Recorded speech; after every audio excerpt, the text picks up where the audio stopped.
we continue with our discussions that we started with in our previous lecture, that we are now going for a variational formulation for solution of the differential equations. To do that, we have taken up a prototype example where the example is a one dimensional steady state heat conduction problem. So, in the one dimensional steady state heat conduction problem, we have come up with this particular simplified form with the constant source term. Then we have multiplied the equation with a variational parameter V and integrated it over the domain, and then we have considered a special type of boundary condition that the temperature is specified at both the boundaries, let us say at x equal to 0 and x equal to L, and based on that we have come up with this particular form. So, this particular form is also known as the V form, variational form, or weak form. The D form is often called as a strong form. If there is something which is weak, there must be something else which is strong. So, the V form is a weak form and D form is a strong form. So, where from the strength or the weakness comes? If you look into the differential form or the D form, it requires the continuity up to second order derivative of the variable t, whereas in the V form it requires the continuity up to the first order derivative. So, the weak form or the V form has weakened the requirement of continuity of the highest order derivative, and that is why the weak form. So, it is as if the formulation has weakened the requirement of highest order continuity of the highest order derivative, hence the name weak form. Now, this weak form has certain interesting properties. So, let us make some observations out of the properties of the V form. So, the V form we generically write in this way, ATV is equal to LV, where A is a bilinear operator. We will see what is a bilinear operator in this case. So, it is an operator involving two functions, and L is a linear operator which involves only one function. Why linear, why bilinear, or what are the implications of this? Let us make certain observations. Let us find out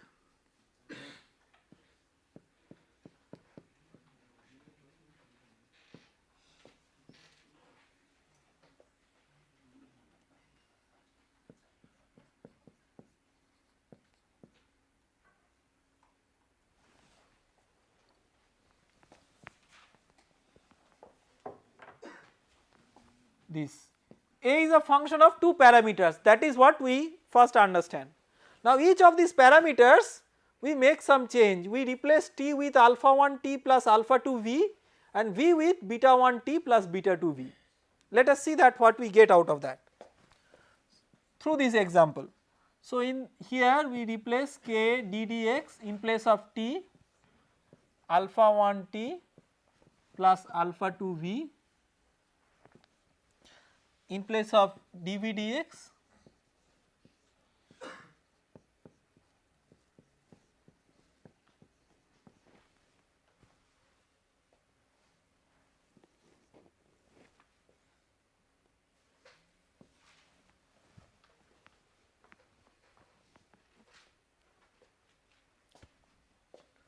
So, this you can write alpha 1 beta 1 integral k dt dx dv dx plus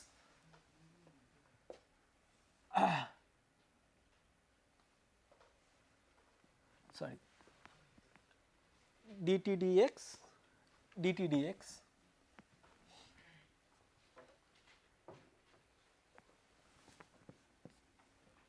So, this term with this term, Remember alpha 1, alpha 2, beta 1, beta 2, all these are constants, plus alpha 1 beta 2 integral of k dt dx dv dx plus alpha 2 beta 1 integral of k dv dx dt dx plus alpha 2 beta 2 integral of k dv dx dx. Now you can write this as alpha 1 beta 1 a t t plus alpha 1 beta 2 a t v plus alpha 2 beta 1 a v t plus alpha 2 beta 2 a v v. So you can see that it is an operator where it is linearly operating on each slot. So it is like alpha 1 beta 1 into the first 2, that is a t t, then plus alpha 1 beta 2 into a t v plus alpha 2 beta 1 into a v t plus alpha 2 beta 2 a v v. So it is as if an operator where it is linearly operating on each of these slots, and that is why it is called as a bilinear operator. So it is a bilinear operator, which means it is linear in each slot. So symbolically a bilinear operator may be written in this way: there are two arguments, and if it is linear in each argument, that is linear in each slot, we call it a bilinear operator.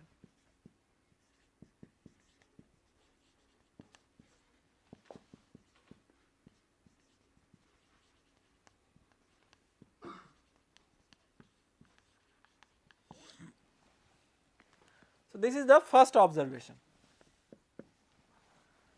Let us make the second observation.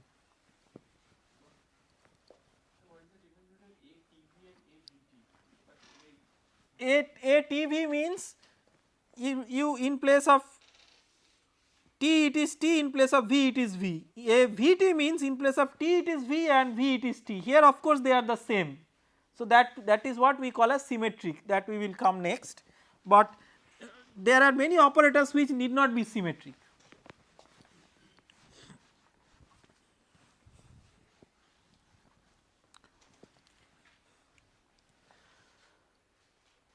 So the second observation,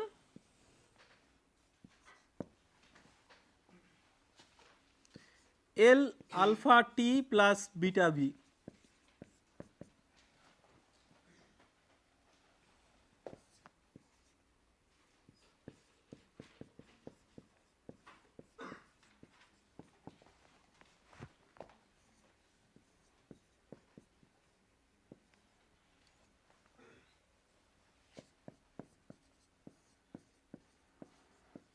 This is nothing but alpha L t plus beta L v.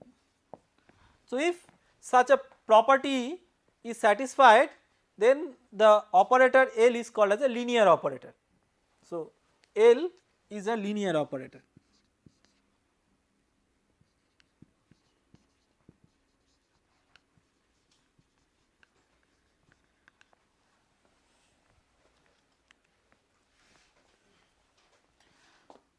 Third, you can easily observe that A T V is equal to A V T.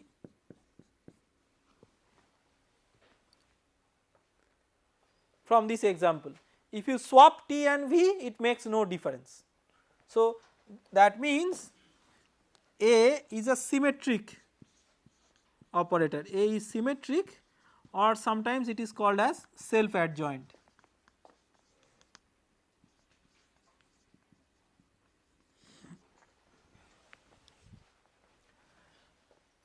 The fourth observation is let us find out what is AVV.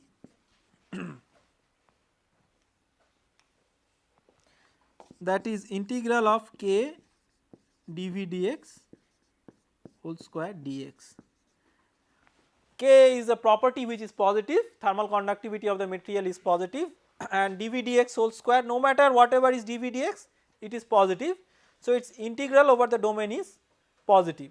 So, this is greater than 0. This is called as, this implies that A is a positive definite operator.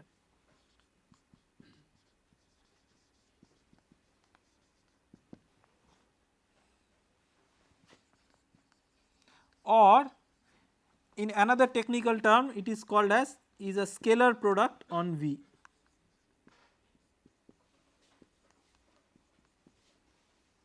A is a scalar product on V. V is the space in which you have this variation small v. So, these are some interesting properties and we will make use of these interesting properties. So, we have till now seen two forms, one is the D form or the differential equation form or the strong form, the V form or the variational form or the weak form. Now, we will subsequently see a third form which we call as M form or a minimization form, and we will see that how we can come up with that form starting from either the M form or starting from the V form or even the D form. So, to do that we will utilize some of these properties and let us as an example consider a function with which we will start utilizing these properties that we have just now derived.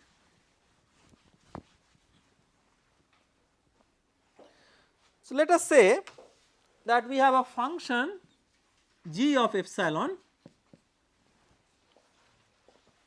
which is given as follows.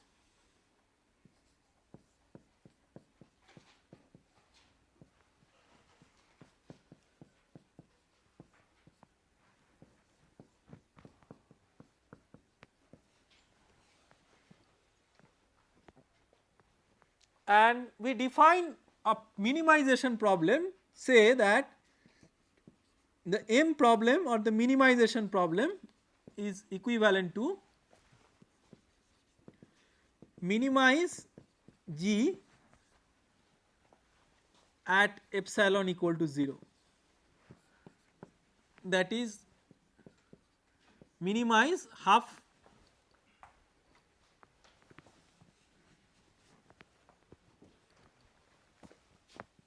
ATT minus LT.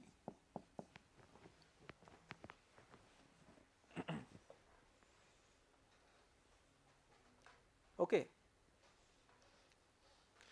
Let us see whether we can arrive at this M problem from the V problem, or if we assume that the M problem is true, then can we arrive at the V problem starting from the M problem. So, what are the assumptions that we will make? The first assumption that we make is that A is a bilinear operator.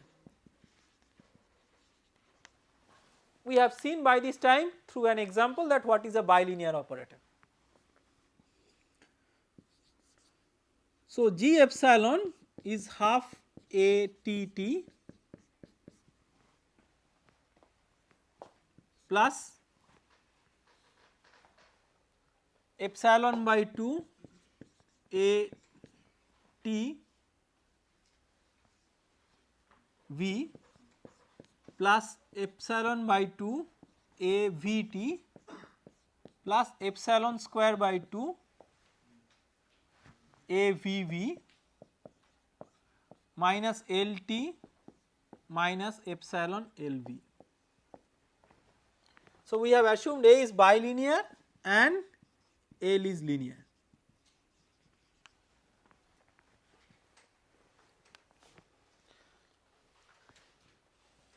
To minimize G,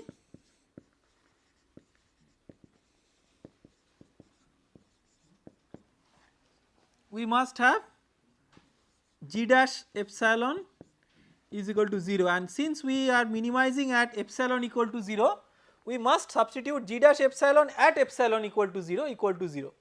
Remember, epsilon equal to 0 is not first substituted, obviously you first find out g dash epsilon and then substitute epsilon equal to 0, but because at epsilon equal to 0 your minimization condition is satisfied. Now g dash epsilon, what is g dash epsilon?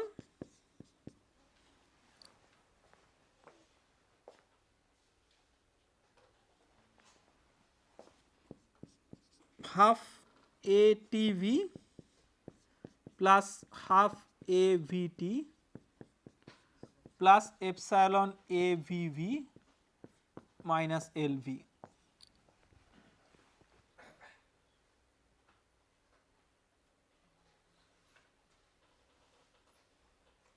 So g dash epsilon at epsilon equal to 0 will have this term go away.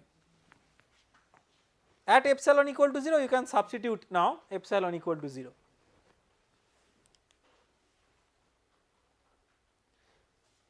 You can see that from this we are desperate to get back the V form. How can we get the V form? If A t comma V was same as A V comma t, then this would have been, so for minimization of this is equal to 0. So that would have given us ATV equal to LV provided ATV equal to AVT. That means A is a symmetric operator. So A is symmetric implies ATV equal to AVT, which implies ATV equal to LV, which is the V form. So what is our conclusion? Conclusion is M form will imply V form provided what are the things which are provided? A is bilinear, L is linear and A is symmetric. These are the conditions which are mentioned. So that means starting from the M form you could arrive at the V form. Question is, could you do it the other way, that is starting from V form could you arrive at the M form? So let us try to do that, let us try to see whether that is possible.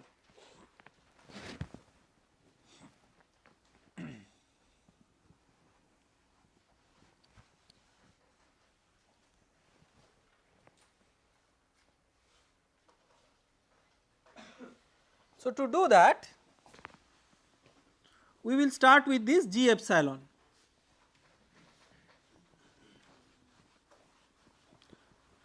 So now we have utilized what conditions? That A is bilinear, L is linear and A is symmetric. So we considered A as symmetric, that means you can write G epsilon is equal to half ATT minus LT plus epsilon ATV minus LV plus epsilon square by 2 AVV. Now if we assume that the V form is true, then this is equal to 0. If V form is true,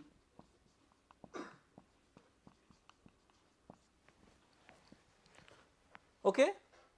So if V form is true, this term is 0, then we can say that G epsilon is always greater than or equal to this term in the box,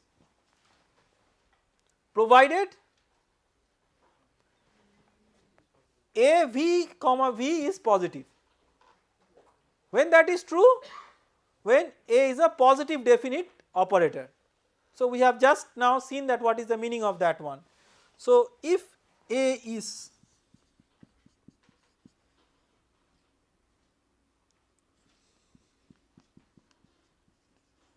positive definite, then only this is true.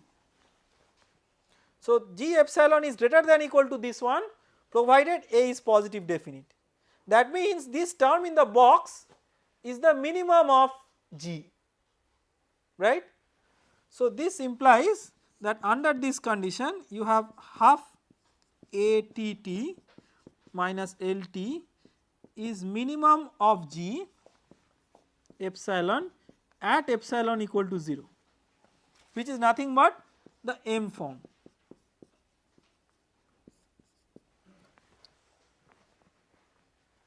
So you can see that we can do it in the other way. We can start with the V form and come to the M form, but it requires an additional constraint, that it requires A to be positive definite. You could start with the M form and come to the V form without requiring A to be positive definite. So this additional constraint is necessary to convert the V form into the equivalent M form. So with this understanding, let us see that how these forms are interchangeable. Let us take this example, whatever example that we were considering, that in this example let us see how we can swap different forms.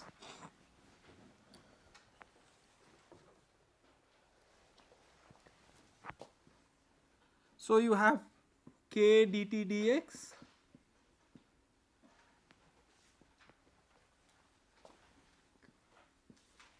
dv dx is equal to integral of sv dx. Here in place of v, if you substitute delta t,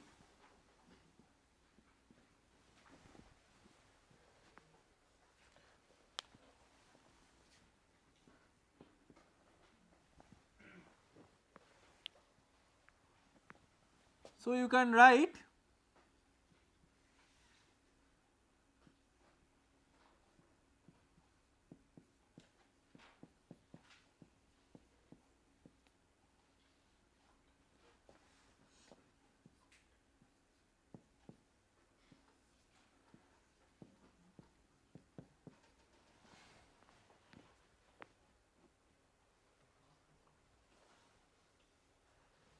so this is like the function which we can give a name. This is like we just give it a name capital pi. This is the capital pi which you are minimizing. So del of that is 0. So this is like half ATT minus LT. So you can see that you can swap one form from one form to the other form, and in this example this interchangeability is possible in both directions because it is symmetric as well as positive definite. A is both symmetric and positive definite. Now let us pay some attention on the D form or the differential form. So could you get back the differential form from here? How could you get back the differential form from here? So we have seen that from V form you are getting the M form. How could you get back the D form? So if you see that the V form is given to you. So remember you derive the V form from the D form itself by integrating by parts. So here you have to revert it back. So what you can do? You can again integrate it by parts. Now you want to reduce the order of the derivative of the V term. So let us take this as an example. So which one will you take as first function and which one you take as second function? So this is the first function and this is the second function. So with that, if you integrate then first function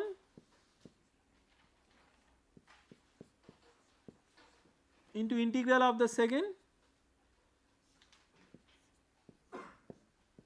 minus integral of the derivative of first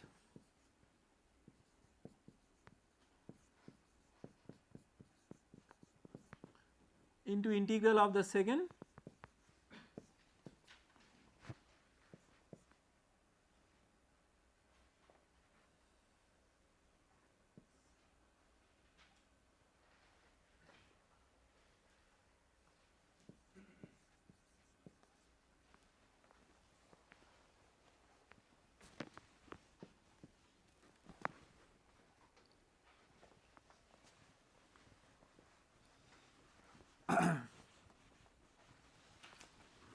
with the boundary conditions that we have considered, that V is 0 at both the boundaries, that is t is specified, then this term will become 0. So, you will be left with integral of d dx of k dt dx plus s v dx equal to 0. Since v is arbitrary, that means that you have this equal to 0, which is your D form. So, from the V form you could get back the D form, or you could get the M form also, provided all the underlying conditions are fulfilled. Now, let us pay some attention to the boundary conditions. We have actually taken a very simplified form of the boundary condition. What simplified form we have taken? We have taken that t is specified, but t need not be specified, the dt dx itself could be specified. So, in general, in a variational formulation you could treat these two different cases in a different way. So, one of the possibilities, so boundary conditions in the variational formalism.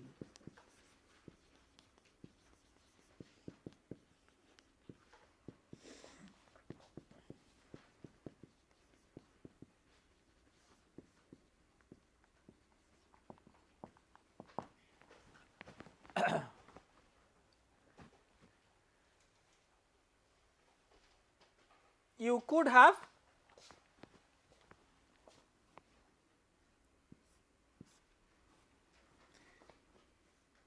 t specified.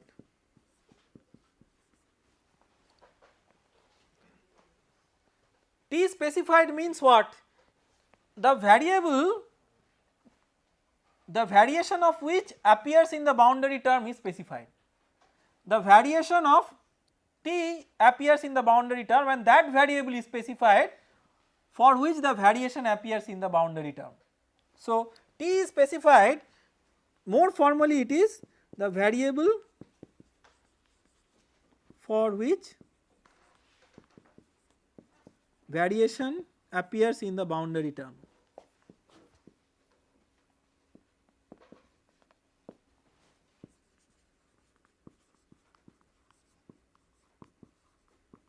Because V is variation of t and k dt dx specified, it means it is the coefficient of variation term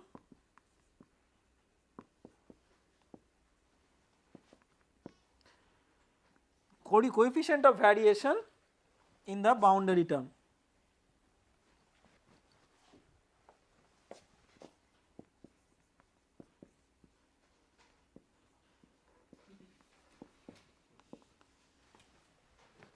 Okay. So, if you look at the boundary term carefully, V is the variation, so its coefficient is k dt dx. So, specifying k dt dx is actually specifying the coefficient of variation in the boundary term. So, these are the two types of variables. The first type of variable, this is called as the primary variable.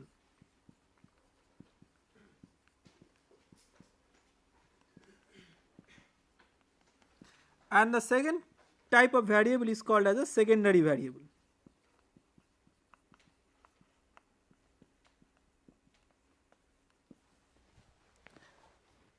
Specifying the primary variable at the boundary is called as essential boundary condition. So, specifying primary variable at boundary,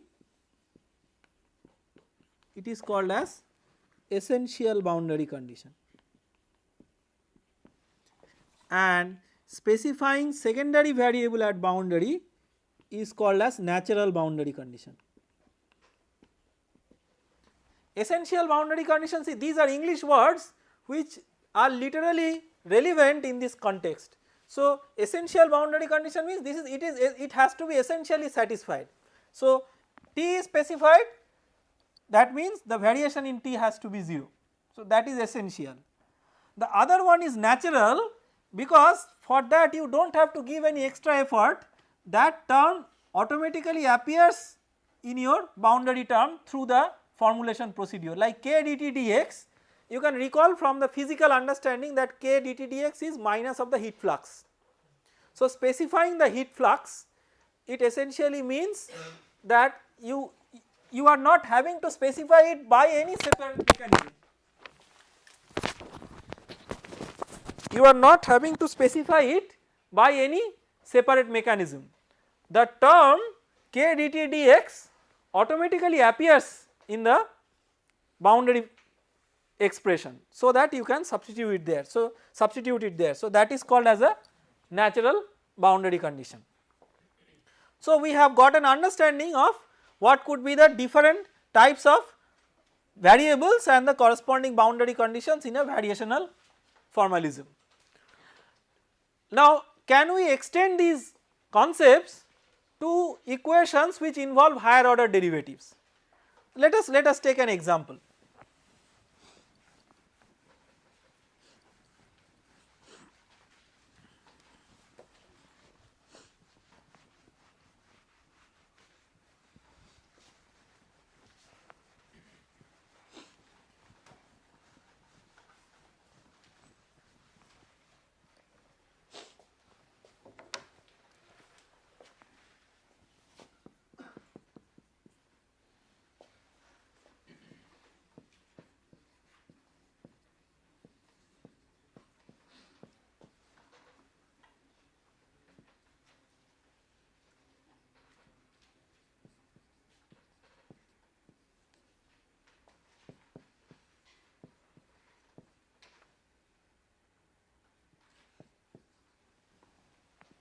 Let us say we have this differential equation. This is a fourth order differential equation that we can see, and this is many times a prototype of a very important problem in structural mechanics, that is deflection of beams. So, if you want to find out the displacement, you can get similar prototype differential equations. Our objective is not to go into such a physical problem, but see that how we can cast this equation in a similar formulation. So, what we are going to do here, we will see that how we can get a variational formulation out of it. What could be the types of boundary conditions? Let us be open and see that what could be the possible boundary conditions. So, what is the first step to get the V form from the D form? We have to multiply the equation with V and integrate over the domain. So, this is the key step to get the V form. So, we will integrate it by multiplying with V over the domain.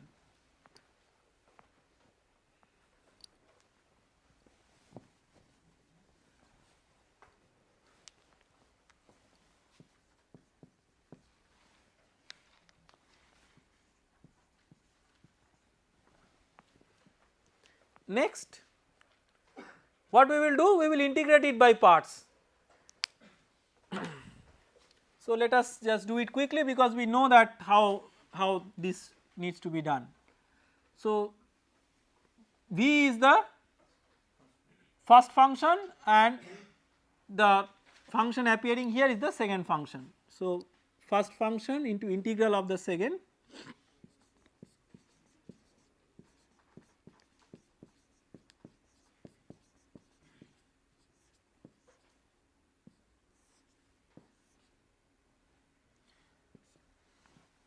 Let us say that x equal to 0 and x equal to L are the bounds of x minus integral of derivative of first into integral of the second.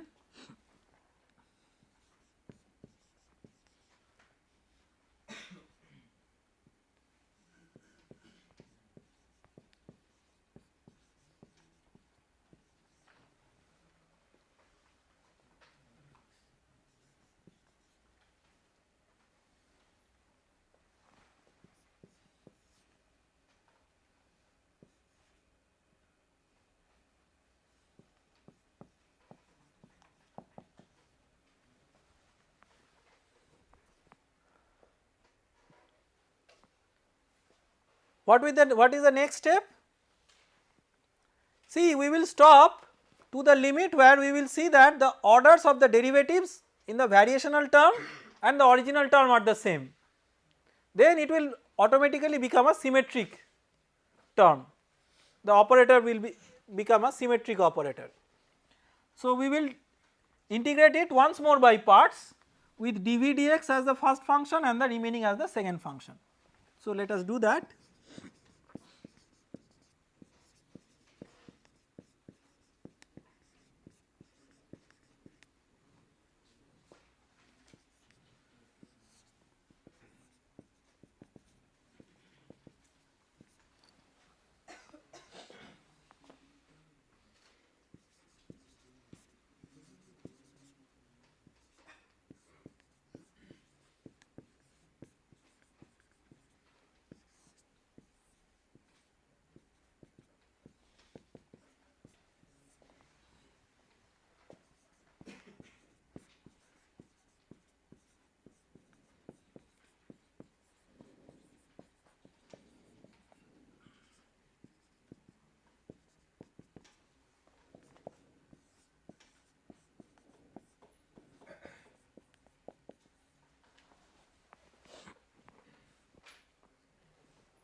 Now, let us try to examine the boundary conditions and the nature of these operators. So, let us try to examine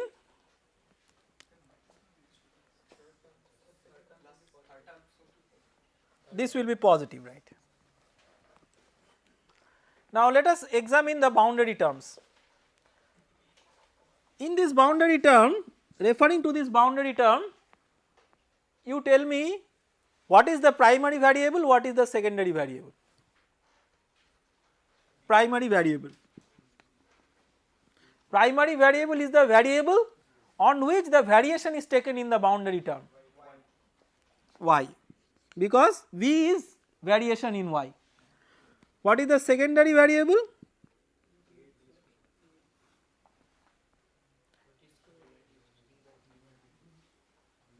The coefficient of the variation term. So, whatever else remains other than v. So, d dx of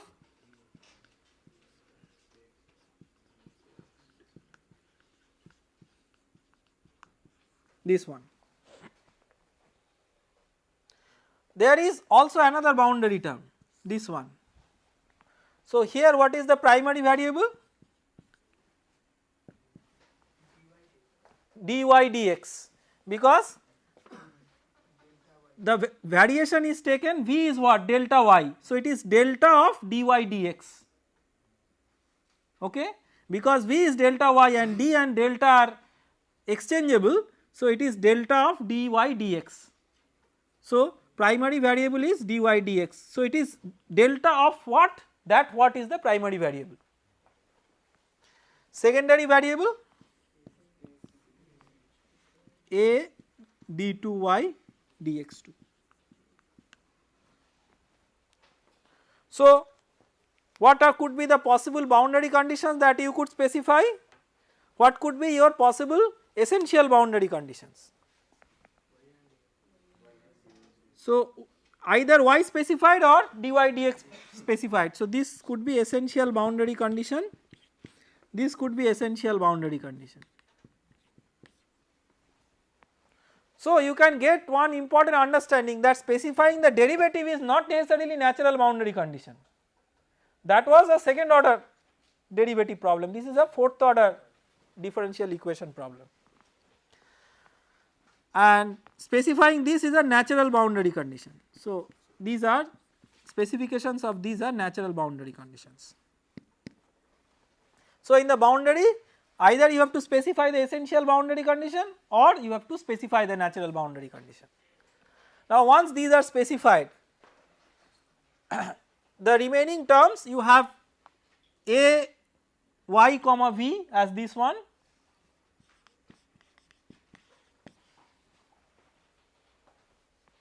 and L of v as this term. Obviously when you substitute the boundary conditions here, the boundary conditions are not such that they are always 0. So there will be some term that will remain after substituting the boundary condition. For example, let us say that at x equal to L you have d dx of a d2y dx2 is equal to some value 1 in some units. So it will become v at x equal to L. So that is not 0 because you cannot simultaneously specify v and this one. So v in the boundary will remain. So where will that go? That you can club up with this L term. So the L term may contain this plus some boundary terms depending on what are the non-zero terms in the boundary.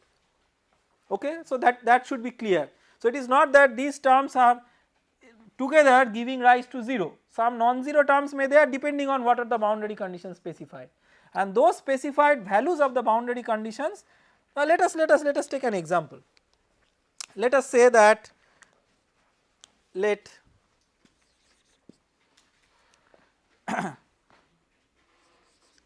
y is equal to 0 at x equal to 0,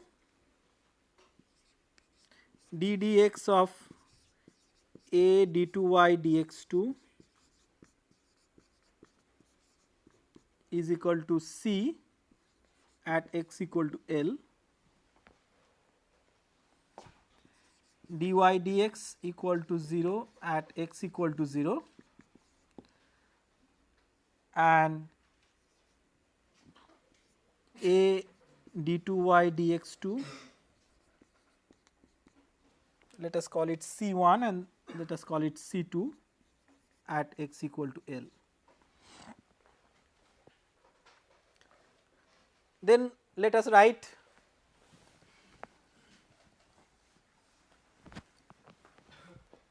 the corresponding terms. So in the boundary term you have at x equal to 0 this term will be 0, even if y was non-zero but some specified, that means v is 0. Okay. So here it will be minus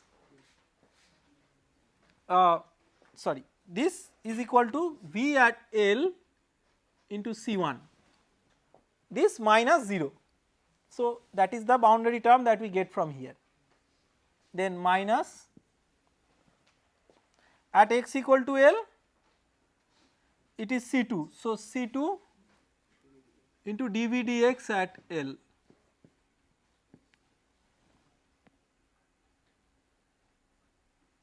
Then the remaining term will be 0 because dy dx is specified, so dv dx is 0, plus a d2y dx2 d2v dx2 dx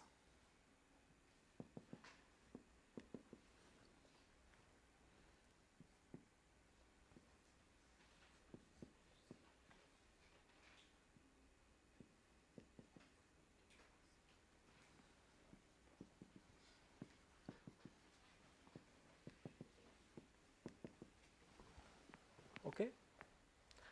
So, this you can write in the form AYV equal to LV.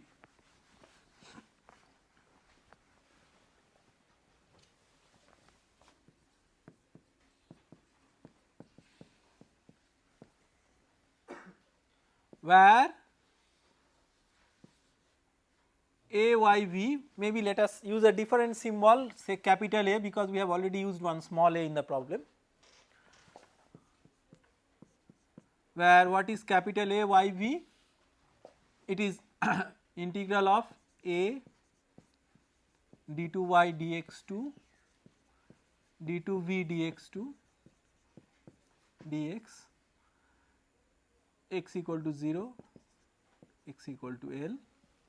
What is LV?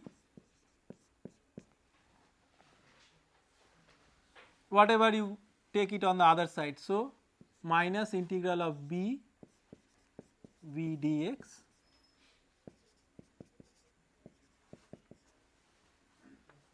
minus VL C1 plus dV dx L C2. So, this is a linear operator on V. So, the objective of going through this example was to illustrate that even some terms from the boundary they do remain, they also can be clubbed and put in this general form. So, here also you can see that capital A is symmetric and it is positive definite. Capital A is a bilinear operator and L is a linear operator. So, with these considerations you can also convert this problem into a corresponding M form, and that I leave on you as an exercise. It is very simple, one more step can lead it to M form. Now, we have seen that how to make a variational formulation of a differential problem, differential equation problem, and not only that, how can that problem may be converted into an equivalent minimization problem. The question is that once we have formulated these types of problems, we were intending for some solution, but never we hinted that how should we get the solution. We were abstracting ourselves from the solution, we were not putting so much of attention on how to get the approximate solution, but the formulations which can perhaps lead us to the approximate solution. Now, if these formulations or the concepts of these formulations are to be implemented in practice, then there are certain mechanisms by which we can do it. So, those mechanisms we will learn one by one. So, the objective of the next part of our study will be to learn the art of approximate solution of differential equations through the principles that we have just learned.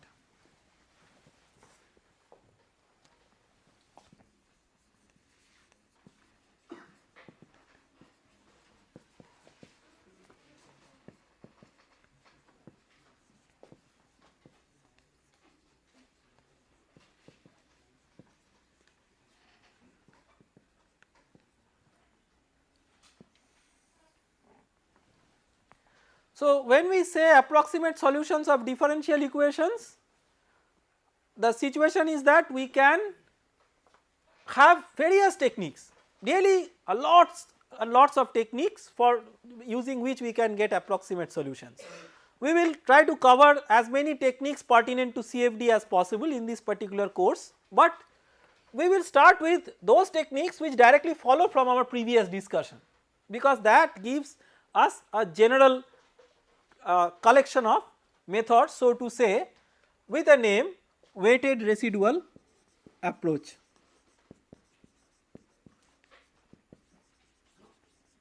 This approach gets a clue from the variational formulation. What is the clue? In the variational formulation, we are multiplying the differential equation with a weighting parameter which is nothing but the variation in the variable itself. So, V, we are multiplying the differential equation with V and integrating over the domain and setting it to 0. Only thing is that this V is an arbitrarily small variation. Taking clue from that, the weighted residual approach, it was defined or it was introduced in this way. So, here in the differential equation form you have an operator which is maybe a first order derivative operator, second order derivative operator, whatever, a differential operator. Now, the differential operator contains a dependent variable like say y, which you want to solve as a function of x. So, let us take an example. Let us say that you want to solve d2y dx2 equal to 0, one of the simplest possible equations. So, we call it a linear differential equation where Ly equal to 0, where L is the linear operator d2 dx2, just a notation. Now, we could get a variational formulation of this one very easily by multiplying this with V and integrating it over the domain, that is very simple.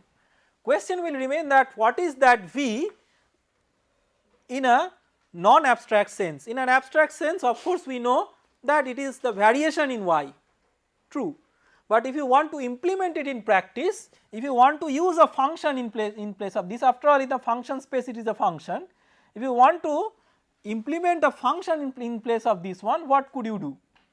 So, the relaxation to the abstract understanding is that what we could do perhaps is to use some special function in place of this V, which could achieve the same purpose as that of this original introduction, original meaning of V in the introduction.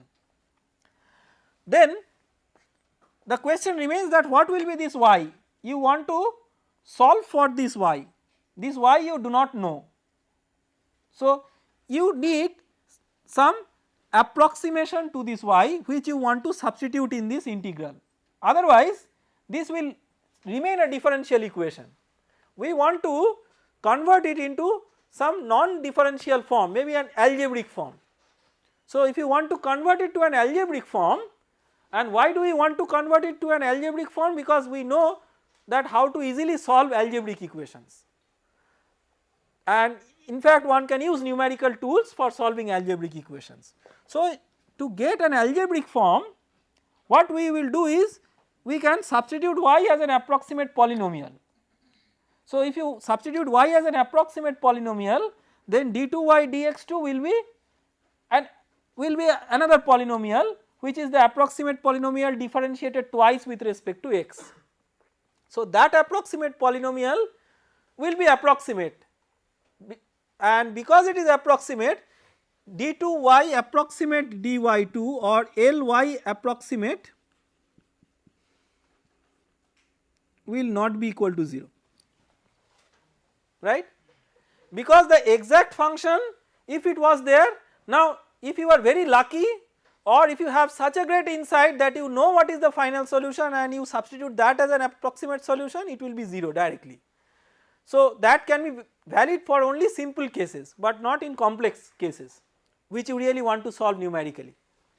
So, in general if you substitute y approximate in the differential equation, it will not be 0. So, when it will not be 0, your Ly minus Ly approximate, that is a residual R which is non-zero. So, this residual is your error. Ly and Ly approximate, if these two were both equal to 0, then the residual would have been 0. Because Ly itself is 0, your Ly approximate is the residual. Your objective is to minimize the residual in an integral sense over the domain. So, for that what you do is you multiply it with a weight function and make the weight function in such a way that in an integral sense over the entire domain, the error incurred because of substitution of an approximate y in place of the actual y is minimized. So, that approach in a mathematical formalism is called as weighted residual approach. So, what it is basically trying to do, you are writing the residual, you are multiplying the residual with a weighting function W, which is a non abstract function, which is not like the variation in y, but it is some function. We will later on see in the next class that how to choose these functions and integrate it over the domain. So, let us call it d omega, where d omega is an elemental part of the domain, and set it to 0. So, by this what we try to do? Try to minimize the error or the residual in an weighted integral sense.